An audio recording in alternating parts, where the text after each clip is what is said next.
সাধারণ আসামির মতো। শায়কের এই অসহায় আত্মসমর্পণে অনেকেই বিস্মিত।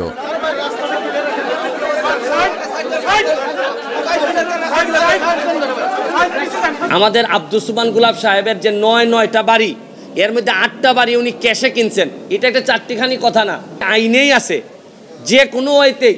বন্ধুরা সবাই কেমন আছেন? আশা করি অনেক অনেক ভালো আছেন। প্রিয় দর্শক শ্রোতা, শুরু থেকে ছোট্ট একটি ভিডিও ক্লিপ দেখেছেন ব্যারিস্টার সুমন ভাইয়ের।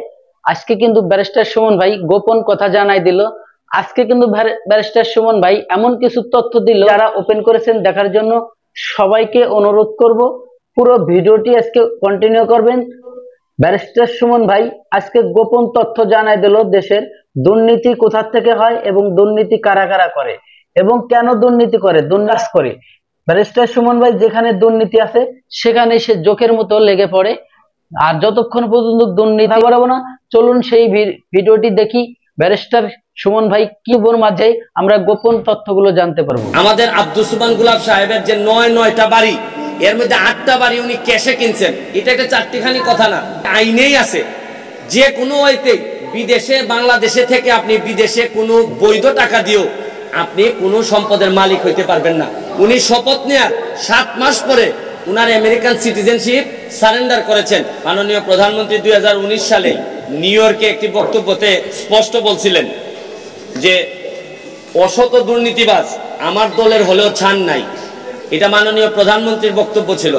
এবার আসেন, আমাদের বঙ্গবন্ধু হাজার বছরের শ্রেষ্ঠ বাঙালির দুর্নীতির বিষয়ে কি স্ট্যান্ডিংটা ছিল আপনারা খেয়াল করে দেখবেন। উনি স্পষ্ট বলছেন যে যদি কোনো অফিস আদালতে দুর্নীতি হলে এবং আপনাদের নিকট কেউ কিছু চাইলে সঙ্গে সঙ্গে ৩ পয়সার একটি পোস্ট কার্ডে লিখে আমাকে জানাবেন। আমি দুর্নীতিবাজদের বিরুদ্ধে কঠোর ব্যবস্থা গ্রহণ করব যাতে দুর্নীতি চিরদিনের জন্য বন্ধ হয়ে যায়। বঙ্গবন্ধু শেখ মুজিবুর রহমান। এখন তার পোস্ট কার্ড নাই, পোস্ট কার্ডের যুগ চলে গেছে। এখন আমি এই ফেসবুক অথবা চিঠির মাধ্যমে দুদকরে আমি জানাইছিলাম যে রিপোর্টটা আপনারা জানেন যে এই organised crime and criminal reporting প্রজেক্টের আন্ডারে, এটা আমেরিকান বেসড আন্তর্জাতিক একটি ইনভেস্টিগেটিভ জার্নালিস্টদের একটি সংগঠন, যারা ক্যাটাগরিক্যালি আমাদের আব্দুস সুবহান গুলাব সাহেবের যে ৯টা বাড়ি, এর মধ্যে ৮টা বাড়ি উনি ক্যাশে কিনছেন। এটা একটা চারটিখানি কথা না যে সব বিদেশে বাড়ি কিনতে হয় মর্গেজে। উনি ৮টা বাড়ি কিনছেন, ৯টা বাড়ির মধ্যে ক্যাশে প্রায় ৪০ কোটি টাকার বাড়ি কিনছেন। তাও কখন? ২০১৪ সাল থেকে ২০১৮ সালের মধ্যে, এই ১৯ সালের মধ্যে। এর মানে হচ্ছে ১৮ সালে উনি এমপি হন এবং উনার বিরুদ্ধে অভিযোগ হচ্ছে গিয়ে কোনো ফরেন ন্যাশনাল, কোনো বিদেশি নাগরিক বাংলাদেশে কোনো নির্বাচন করতে পারে না। অথচ উনার বিরুদ্ধে অভিযোগ হচ্ছে গিয়ে উনি শপথ নেওয়ার ৭ মাস পরে উনার আমেরিকান সিটিজেনশিপ সারেন্ডার করেছেন। এটি হচ্ছে গিয়ে বিরাট বড় এই যে অভিযোগ, এটা সেরকম অভিযোগ। এটা তদন্ত না হলে তরুণ প্রজন্মের সামনে আমাদের মুখ দেখানো মুশকিল হয়ে যাবে। আমি এই অ্যাপ্লিকেশনটা দুদকে করেছিলাম জানুয়ারি মাসের ২৫ তারিখে। এই ১ মাস প্রায় হয়ে গেছে, এখনো দুদক কোনো ব্যবস্থা করে নাই। আমি মহামান্য হাইকোর্টে আমি রিট দায়ের করেছিলাম গতকালকে। আজকে শুনানি শেষে মহামান্য হাইকোর্ট এই তার বিষয়ে দুদককে ডাইরেকশন দিয়েছেন যে এইটা যেন ৪ মাসের মধ্যে এটি ইনকোয়ারি করে যেন রিপোর্টটা আদালতে জমা দেওয়া হয় এবং ওনারা যেন ব্যবস্থা গ্রহণ করেন। এবং আমি যে অ্যাপ্লিকেশনটা করছি এটা যেন ডিসপোজাল করে আমাকে জানানো হয় যে কি ব্যবস্থা বা কি ডিসপোজাল ওনারা করেছেন। আমরা ৬ জনকে রেসপন্ডেন্ট করেছি। গুলাব সাহেব হচ্ছে ৫ নাম্বার রেসপন্ডেন্ট। ৬ নাম্বার নতুন একটি অ্যাড করেছি আমরা বাংলাদেশ ব্যাংক। এখানে চিফ ইলেকশন কমিশনারও আছেন, এখানে হোম সেক্রেটারি আছেন এবং এনবিআরও আছে এবং হচ্ছে গিয়ে আপনাদের দুদকের এই চেয়ারম্যান, দুদকের চেয়ারম্যান সাহেবরাও এখানে পার্টি করা হয়েছে। এখানে স্পষ্ট যে এই ধরনের আপনারা জানেন যে আইনেই আছে যে কোনো ওয়েতেই বিদেশে বাংলাদেশে থেকে আপনি বিদেশে কোনো বৈধ টাকা দিয়েও আপনি কোনো সম্পদের মালিক হইতে পারবেন না। কারণ আমাদের আইনই নাই। আপনি সর্বোচ্চ বিদেশে টাকা পাঠাইতে পারবেন কিসের জন্য? স্টুডেন্ট যদি পড়াশোনা করে তাদের জন্য অথবা মেডিকেলে খরচের জন্য প্রমাণ করে আপনাকে পাঠাইতে হবে, কিন্তু বিদেশে বাড়ি বানানোর কোনো সুযোগই নাই। সুতরাং এখন পর্যন্ত ওনার তো বলারই সুযোগ নাই যে এই বাড়িটা আমি, এবং উনি ওনার ফাইলে এবং কিসেতে ওনার যে হলফনামা, নির্বাচনী হলফনামা, এইখানে কোথাও এই ৯টা বাড়ির কথা বলা নাই। এবং ক্যাটাগরিক্যালি এই বাড়িগুলা উনি কখন কিনছেন কিভাবে কতদিন ধরে মালিক আছেন, এবং এখন উনি যে বাড়িগুলারে আস্তে আস্তে ট্রান্সফার করতেছেন, সব প্রক্রিয়া এটা তো আমি আমার নিজের ফেসবুকও দিছি।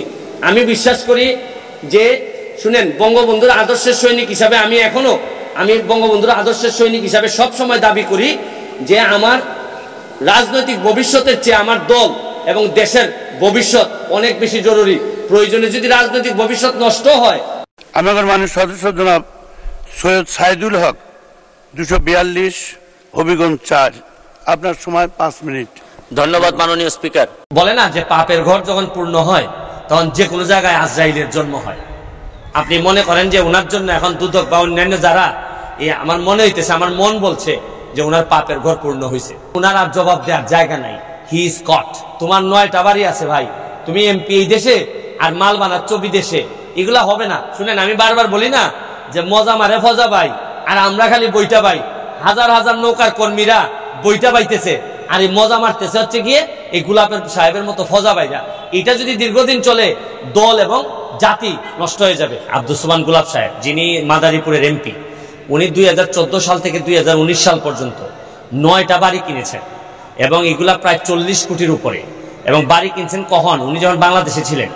এবং বাংলাদেশে আইনে কোথাও নাই যে আপনি বাংলাদেশে থেকে টাকা নিয়ে বিদেশে কোনো বাড়ি করতে পারবেন না। উনি পিজাতে কাজ করছেন, উনি ড্রাইভার ছিলেন।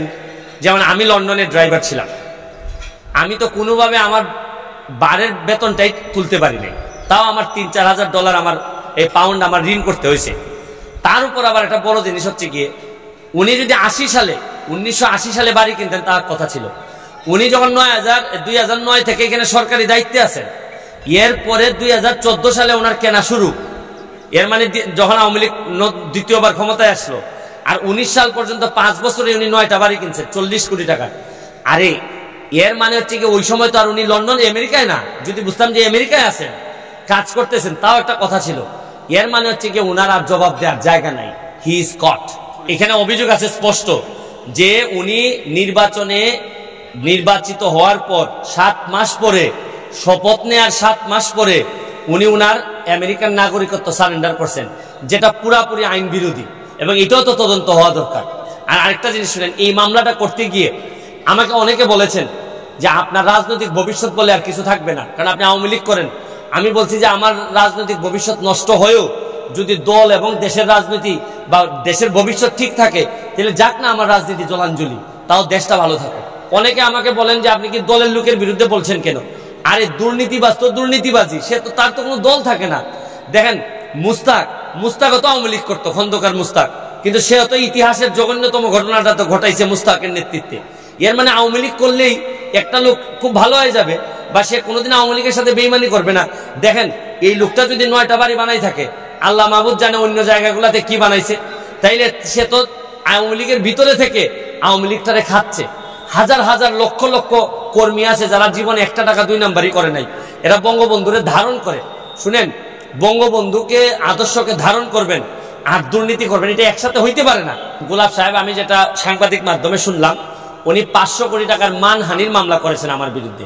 এই যে আমি যে এইসব কথাগুলো বলছি, এগুলা নাকি ওনার মানহানি হয়েছে। উনার মানহানি যদি মনে হয় তো উনি মামলা করতেই পারেন। এখনো মামলাটা ফর্মুলেটই হয় নাই। আমি শুনছি যে মামলা করতে যে টাকা দিতে হয়, এই টাকাটাই নাকি এখনো দেন নাই।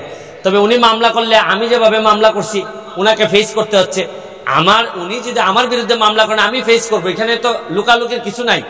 আমি তো এখনো বলছি যে আমি যা বলছি এগুলো আমি স্ট্যান্ড করতেছি, আমার জাস্টিফিকেশন আছে। আমি তো আমার কথা বলি নাই। আমি বলছি যে যেটা প্রথম আলো বলছে, যেটা ডেইলি স্টার বলছে, যেটা ইন্টারন্যাশনাল অর্গানাইজেশন, যেটা ইনভেস্টিগেটিভ জার্নালিস্টদের যে অর্গানাইজেশন, তারা বলছে যে ভাই, আমি কিন্তু বিষয়টা হচ্ছে গিয়ে যে কোনো দুর্নীতি হইলেই কিন্তু দৌড়ে যায় না। আমার কাছে মনে হয় যে পাপের মাত্রা যখন অনেক বেশি বেড়ে যায়, তখন আমার কাছে মনে হয় উনি যেই হন, যে দলেরই হন না কেন, দেখুন আমি যে আদর্শটা ধারণ করি, বঙ্গবন্ধুর আদর্শ। বঙ্গবন্ধু 1973 সালে বলে গেছে যে কোনো দুর্নীতি অথবা কেউ যদি আপনাদের কাছে টাকা চায়, তিন আনা স্ট্যাম্পে আমাকে পাঠাই দিয়েন, আমি ব্যবস্থা নিব এবং এই দেশ থেকে দুর্নীতি বিদায় করতে হবে। এটা 73 সালে বলে গেছে। আমাদের মাননীয় প্রধানমন্ত্রী কি বলছেন, যে নিউ ইয়র্কে উনি বলছেন যে নিজের দলেরও যদি কেউ দুর্নীতি করে তাকে ছাড় দেওয়া হবে না। এবং উনি তাও বলছেন যে তোমাদেরকে তো সবই দিয়েছি, তারপরেও দুর্নীতি করতে হবে কেন? এই ধরনের জিরো টলারেন্স অবস্থায় উন্নয়নের যে আপনারা রোড ম্যাপ বলেন বা আমরা যে ডিজিটাল বাংলাদেশ বলি, এটার প্রধান অন্তরায় কিন্তু হচ্ছে গিয়ে দুর্নীতি যদি ঠেকাইতে না পারেন আপনি কোনো দিন বঙ্গবন্ধু সোনার বাংলা বানাইতে পারবেন না। এখন প্রশ্ন হচ্ছে গিয়ে যে নিজের দলের এইরকম বড় একটা পজিশনে থাকা লোকের বিরুদ্ধে দুর্নীতির অভিযোগ আসলে আমরা কি তদন্ত করব না? তাহলে আমরা পরবর্তী জেনারেশনকে কি দিচ্ছি বা কি বলবো, তাদের চোখে চোখ রেখে আমরা কি কথা বলবো? এই জন্য আমার কাছে মনে হয়েছে আমি প্রথমে আমি কিন্তু এই দলটা করি, আমি বঙ্গবন্ধুর আদর্শকে ধারণ করি। বঙ্গবন্ধু দেশের জন্য এত কিছু করার পর আপনি এই দলের নাম ভাঙিয়ে আপনি দুর্নীতি করবেন, তাও সীমানা ছাড়িয়ে, এটা হইতে পারে না। এই জন্য আমি কোর্টে গেছি। কোর্ট আমার এই সাবমিশন এবং বঙ্গবন্ধু এবং জননেত্রী শেখ হাসিনার কোর্টগুলাকে অর্ডারে লিখে দিয়ে তাকে বলেছেন যে 4 মাসের মধ্যে দুদককে ডাইরেকশন দিয়েছেন যে আপনি ইনকোয়ারি করে রিপোর্ট জমা দিবেন। সৈয়দ আশরাফ সাহেব একটা কথা বলছিলেন যে রাজনীতি করলে দুর্নীতি ছাড়েন, আর যদি দুর্নীতি করেন তাহলে রাজনীতি ছাড়েন। এটা এখন ফেরত আসার সময় আসছে যে উনার এই কথাটার একটা গুরুত্ব আছে। আমি মনে করি যে আওয়ামী লীগের রাজনীতি করলে দুর্নীতি ছাড়তে হবে। প্রিয় দর্শক, ধৈর্য সহকারে যারা আমার এই ভিডিওর ক্লিপটা দেখেছেন আর হয়তোবা আপনাদের ভালো লেগেছে, আর যদি ভালো লেগে থাকে অবশ্যই আপনার মূল্যবান মতামত কমেন্ট বক্সে কমেন্ট করে জানাবেন, এবং ভিডিওটি যদি ভালো লাগে চ্যানেলটিকে যদি সাবস্ক্রাইব করতে মন চায় অবশ্যই সাবস্ক্রাইব করে রাখবেন পরবর্তী ভিডিও পাওয়ার জন্য। দর্শক, আজকের মতো ভিডিও থেকে বিদায় নেব। সবাই ভালো থাকবেন, সুস্থ থাকবেন। আল্লাহ হাফেজ।